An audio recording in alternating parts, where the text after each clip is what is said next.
Well, ang misang ito ay papasalamat. For a long time, tinatago-tago yung katotohanan. At least sa Deliberation and Justice Committee, lumabas yung mga facts and figures about the complaints, mga ebidensya laban kay BP Sara. So we pray talaga, no? Dahil sabi namin sa simula, this is a moral, moral effort namin, no?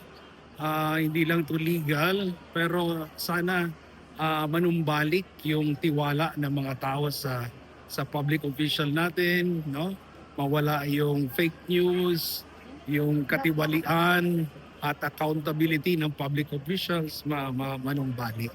So, and we pray na after this, ma-impeach talaga at sana yung mga kongresista makita yung ebidensya, no, at mag-decide to impeach BP Sara para madala na ito sa Senado. And we want the senators to decide sa facts. Hindi party lines, sa politika or personal ambition. So, yun, no? Gamitin nila ang konsensya nila and I hope God will enlighten them.